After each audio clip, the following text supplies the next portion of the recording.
Hello students, at first a very nice good morning to all of you. So beta till now we studied Boyle's law, Charles law, Lusac law, Avogadro law, ठीक है ना, ideal gas equation and combined gas equation. So today one of the most important topic we are going to study, that is kinetic molecular theory of gases. तो इसको समझने की कोशिश करते हैं। अभी तक हम लोगों ने बेसिक थ्योरी क्या है इसके पीछे, जितने भी लॉ हम लोगों ने अभी तक पढ़े वो सारे के सारे एक्सपेरिमेंटल बेस्ड थे, चाहे वो बॉयल्स ने किया हो, चाहे लुसाक ने किया हो, चाहे एवोगैड्रो ने किया हो, ठीक है ना। जितने भी लॉ अभी तक हम लोगों ने पढ़े वो सारे के सारे क्या थे, एक्सपेरिमेंटल बेस्ड लॉ थे। कौन कौन से? Boyle's law, Charles law, Avogadro law, ठीक है ना।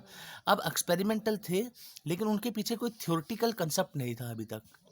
तो साइंटिस्टों में क्यूरियोसिटी हुई कि एक्चुअली में ऐसा ऐसा जो एक्सपेरिमेंटल रिजल्ट आ रहा है, एक्चुअली होता क्या है, जब आप बड़ी क्लासेस में जाते हो, रिसर्च करते हो, तो एक्सपेरिमेंटल और थ्योरी बिल्कुल साथ साथ चलती है, पैरेलल। उसके पीछे कुछ एविडेंस भी होना चाहिए। तो एक्सपेरिमेंटल जो रिजल्ट आ रहे थे उनका थ्योरेटिकल एविडेंस क्या है, उसी का पता लगाने के लिए सबसे पहले क्या दी गई, kinetic molecular theory of gases आई, जिसमें सबसे पहला पॉइंट ये बताया गया कि जो एक्चुअल वॉल्यूम होगा गैस मॉलिक्यूल का वो नेग्लिजिबल होगा in comparison to the total volume of the gas. कहता है कि किसी एक मॉलिक्यूल का अगर जो वॉल्यूम होगा, अब गैस के तो बहुत सारे मॉलिक्यूल होंगे कंटेनर में, तो अकेले मॉलिक्यूल का जो वॉल्यूम होगा वो नेग्लिजिबल होगा in comparison to the whole molecule of the gas. और यही सबसे बड़ी कमी बनी थी बाद में जाके, जो हम डिस्कस करेंगे बाद में चैप्टर में। अभी आपको इतना ही पता होना चाहिए कि एक सिंगल मॉलिक्यूल का जो वॉल्यूम है वो नेग्लिजिबल है as compare to the overall volume of the gas. उसके बाद क्यों, अगर आप सपोर्ट करना चाहो, क्योंकि गैसेज जो हैं बहुत लार्ज एक्सटेंट तक कंप्रेस कर जाती हैं। Second, no force of attraction between the gas molecules. Kinetic molecular theory of gas ने कहा कि दो गैस के मॉलिक्यूल के बीच में फोर्स ऑफ अट्रैक्शन उतना स्ट्रॉन्ग नहीं होगा। ये भी सबसे बड़ा ड्रॉबैक बना था kinetic molecular theory of gases का, जो बाद में जाके हम डिस्कस करेंगे, ठीक है ना। तो यहाँ पे दो मॉलिक्यूल के बीच में जो है, जो फोर्स ऑफ अट्रैक्शन है वो ज़्यादा स्ट्रॉन्ग नहीं होगा। थर्ड क्या कहता है, particle of gas in constant random motion. जो गैस के मॉलिक्यूल्स है वो हमेशा कॉन्स्टेंटली रैंडमली मूव करते रहते हैं। And the assumption is supported by the fact that gases do not have a fixed shape because of their random motion। की वजह से फिक्स शेप नहीं होती, जहाँ पे भी डालोगे कंटेनर में उसी को ऑक्यूपाई कर लेंगे। जो पार्टिकल्स होते हैं गैसेस के वो कोलाइड करते हैं एक दूसरे के साथ and with the wall of the container. This is the fourth point, कि जो पार्टिकल है वो रैंडमली एक दूसरे के साथ आपस में कोलाइड करेंगे या फिर with the wall of the container क्या करेंगे, वो कोलाइड करेंगे। इसका मतलब क्या हुआ, जब कोलिजन होगा तो they will create the pressure. That's why the gases exert pressure. The pressure of the gas exerted is just because of the collision of the particle with the wall of the container। यानी gas का molecule जैसे ही container के साथ strike करेगा, collide करेगा, the pressure will be generated over there. तो first is, single molecule का वॉल्यूम जो है वो नेग्लिजिबल होगा as compare to the total volume of the gas. दो गैस के मॉलिक्यूल्स के बीच में फोर्स ऑफ अट्रैक्शन नेग्लिजिबल होगा। Particle of a gas are in constant random motion में पार्टिकल्स क्या करेंगे, मूव करेंगे। And the fourth one is, particle of gas जब कोलाइड करेंगे with the wall of the container they will generate the pressure over there, वहाँ पे pressure generate होगा। Next है बेटा, जो कोलिजन होगा दो मॉलिक्यूल्स के बीच में वो कैसा होगा, perfectly elastic. Perfectly elastic physics का वर्ड है, आपको पता होना चाहिए कि एक मॉलिक्यूल जब दूसरे मॉलिक्यूल के साथ स्ट्राइक करेगा, टकराएगा, तो वो अपनी एनर्जी उसको ट्रांसफर करेगा, ठीक है ना।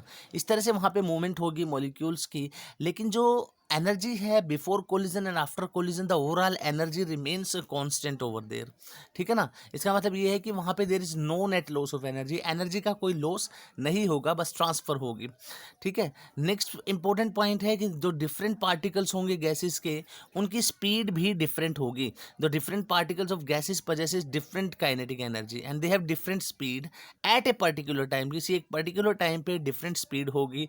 And the last one is, the average kinetic energy of the gas molecule is directly proportional to the absolute temperature. भाई जो टेम्परेचर है उसके डायरेक्टली प्रोपोर्शनल होगा काइनेटिक एनर्जी। टेम्परेचर अगर कम होगा तो काइनेटिक एनर्जी भी कम होगी, टेम्परेचर ज़्यादा होगा तो काइनेटिक एनर्जी भी ज़्यादा होगी। तो आपको ये कुछ पॉइंट्स पता होने चाहिए काइनेटिक थ्योरी ऑफ गैसेस के बारे में, ठीक है ना। और उसी तरह से यहाँ पे कुछ डेरिवेशंस है जिनको ज़्यादा कराने की जरूरत नहीं है, बस फार्मूले आपको पता होने चाहिए, ठीक है ना। तो kinetic energy and molecular speed, तो काइनेटिक एनर्जी का फार्मूला क्या होता है आपके पास, मोलिकुलर, अब काइनेटिक एनर्जी तो मुझे पता है हाफ एम वी स्क्वायर, ठीक है ना।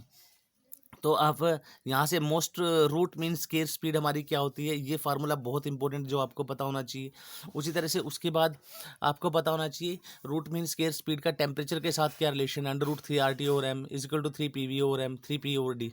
ठीक है ना, PV is equal to RT होता है, RT की वैल्यू PV रखी हुई है, ठीक है, और वॉल्यूम क्या होता है, ठीक है, तो उसकी वैल्यू रखी हुई है। डेंसिटी क्या होता है, mass by volume, volume by mass कितना हो गया, डेंसिटी। तो ये एक रिलेशन आ गया हमारे पास, ये रिलेशन बड़ा इंपॉर्टेंट है जो आपको पता होना चाहिए। उसी तरह से आपको पता होना चाहिए कि हमारे पास जो रिलेशन है बिटवीन एवरेज स्पीड का और टेम्परेचर का क्या होता है, √8 RT और पाई एम, RT की वैल्यू 8 PV और पाई एम, ठीक है ना, V/m क्या हो गया, D। तो तीनों फार्मूले यहाँ पे, तीनों ये और तीनों ये। उसी तरह से आपका मोस्ट प्रोबेबल स्पीड, ठीक है ना, क्या होती है, यानी maximum molecule, the speed possesses by the maximum molecule, ठीक है ना, in a container is called most probable speed. You should have to know that is 2R2/m is equal to 2PV/m is equal to 2P/md. So you should have to know all these equations and formulas regarding the kinetic energy, regarding the average velocity, regarding the most probable speed, ठीक है ना, and relation between the different type of molecular speed. This is very very important. So many times they ask this question in the NEET MBBS exam and the IIT-JEE. So most probable speed, average speed and the root mean square speed. Now we know the equation, just equate them. 2RT/m equal to 8RT/m is equal to 3RT/m, ठीक है। when you put it the value over here you will got it the values over here, fractional values you got it 1.414, 1.596, 1.732. So similarly the ratio around what you got it over here, 1:1.128, ratio 1.2224. So from here we got it the idea, the most probable speed is less than the average speed is less than the root mean square speed. And you should have to know that average speed is equal to 0.921 into root mean square speed and most probable speed is equal to 0.817 into root mean square speed. तो आपको kinetic theory of gases से assumption पता होने चाहिए and उनके कुछ derivations नहीं करने हैं, सिर्फ फार्मूले आपको पता होने चाहिए और रिलेशन पता होना चाहिए, और उसके बाद आप ये न्यूमेरिकल्स करके देखोगे, ठीक है। 17 आपको करना है, उसके बाद 18th आपको करना है। कल हम लोग पढ़ेंगे max Boltzmann distribution of molecular speed. Okay बेटा, थैंक यू वेरी मच।